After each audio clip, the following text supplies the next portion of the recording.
Excuse me while I pose next to my actual microphone because you are listening to my phone's microphone. We're not going to talk about that. Today I do actually want to talk about sustainability in art, which, surprise, surprise, they don't really go together. Like, the whole point is that you're gathering materials to create a new material, which isn't exactly the most sustainable thing by itself, you know. No, you don't know, and that's so. Starting with materials, like with markers, for example, which I sorted out for you. These are expendable. You really can't like make them out of something. You need them made for you, and you can't really recycle them after someone's used them because they're spent already. The only option is to recycle the case, which some brands do allow you to do, like Copic is a good one, but they're very expensive and you might not use all the markers you get.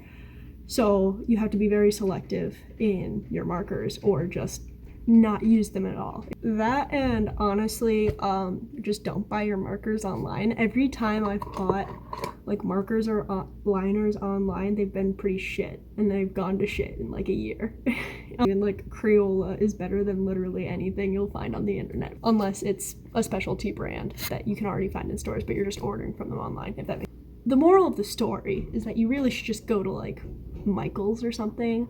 Don't go to Hobby Lobby because what you say, that you only meant when. Don't go to Hobby Lobby. For my colored pencils, I ended up just putting them in this candle that I spent. I put boiling water on the inside of the candle to get all the wax out, and then I put these in. But anyway, with colored pencils, they're great because you use pretty much the whole pencil with the exception of like the wood surrounding the actual part that you're using, and wood is biodegradable. You're not really causing any problems. Overall, you really don't have to worry about what you do with your waste product. You can just like throw out the wood shavings and they'll not be on the earth forever. Where markers, they're going to be plastic casings that are going to be on the earth forever. I say this even though I use markers every day. Or not every day, but either way, I'm a hypocrite and I understand that. Paints, I don't really go through a whole lot of paint unless I'm doing like a giant canvas, because even this took like, you know, a quarter size of paint in total. So I can't really talk about disposing it. It's not the best, but I know like these things, and like I use white pretty much in everything I do. The last one of these that I had lasted me like 6 years and it was a full one. So I don't know, you get a lot out of what you get. Just don't get those little tiny, I have a bunch of these. Don't get like a variety pack of this. You don't need a variety pack of all these little colors. You can just get white, black, red, blue, and yellow, and you'll be fine. Get them in the size if you paint a lot. If you don't paint a lot, then get the little ones because you're just gonna waste all the paint. Like, you don't need a variety pack of these. You're never gonna go through them, and you can just make all the colors with the other colors. Wow. You don't know. Like, this is a good size if you're a artist who paints frequently enough and you know that you'll be painting for a long time. A bottle this size will last you a few years. But that way you also don't waste paint if you don't touch it for a while and then it dries out, because I have done that too. This is just me exposing how bad I am at being sustainable while teaching you how to be sustainable. Moving on to bad decisions. One of the worst decisions in my life is oil-based paint.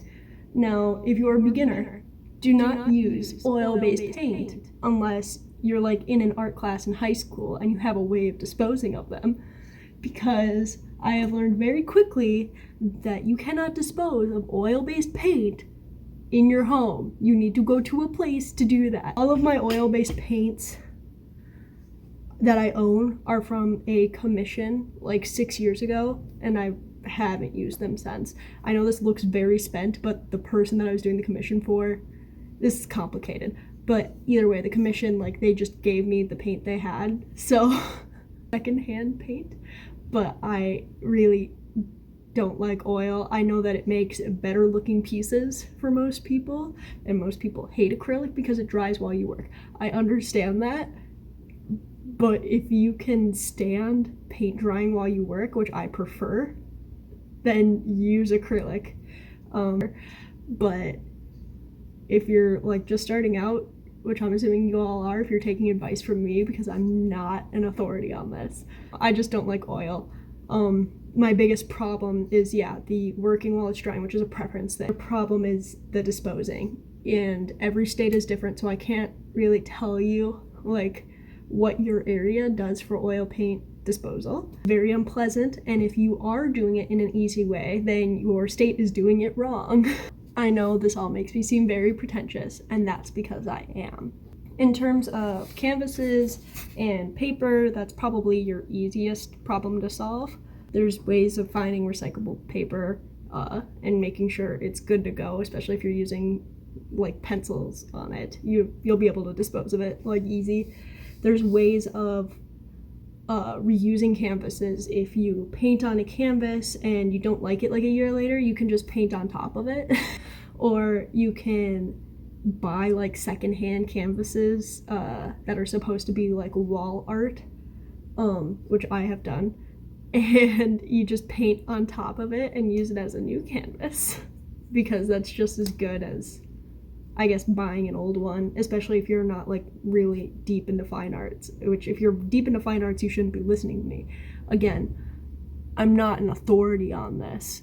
Enamel paints, I have a complicated relationship with, because while I do recommend getting normal size bottles for every other paint, if that's what you use, unless you're an oil painter, in that case, why? But if you use enamel paint, which the only reason you should use enamel paint is if you're painting on like glass or some sort of surface that's not canvas or paper. Just to use enamel paints, I recommend getting small bottles, because if you're painting on glass or not paper, you're not going to go through these very often. And again, same rules, just get blue, yellow, red, black, and white. You don't need any other colors. I know I'm jumping back to materials really quick. I promise. Really quick. If you are not, again, like either displaying your art on your wall, like I do, don't look at it. And you can just get a sketchbook. And I really like these ones from Blick Art. Yes, Blick Art, because I can destroy the pages and they won't bleed through, which I've had problems with, like actual books that I in a normal store. I can never buy a normal sketchbook in a normal store without it bleeding through. So I recommend the Blick multimedia art things. I've got like a bunch of these. Non-sponsored. I'm not cool enough to get sponsored. But these are good because even if you're doing like finished stuff and like it stores it well, and you don't have to display everything on your wall, only the stuff that you intend to, and then you can also carry this around your college campus and look like it's a textbook, and then you can open it up in class to work on a sketch, and everyone's like, wow, you're so good. And that's the only validation you get in your engineering school. And they're all like, why didn't you go to architecture school if you're so good at drawing? Why are you here? You're not even good at engineering. That wasn't a personal anecdote. That was just an example. This is what happens when you're not good enough for art school and not smart enough for engineering school, and you're somewhere in the middle. You're Hannah Montana. It's the best of both worlds. Real talk though, for all of my art hoes going into engineering school, all you have to do is draw a really good diagram of the problem you're trying to solve on your exams. And if it looks pretty good, you can do like half of the actual math work, but it'll look like you tried really hard, and your professor will give you at least half points anyway because it looked like you knew what you were doing. And that's on the only thing that engineering school has taught me. Also, on these textbooks, or on these sketchbooks, at the end, you can always just burn it, which is what I used to do until I realized that the fumes weren't sustainable. So don't do that. even though it feels good. Really good.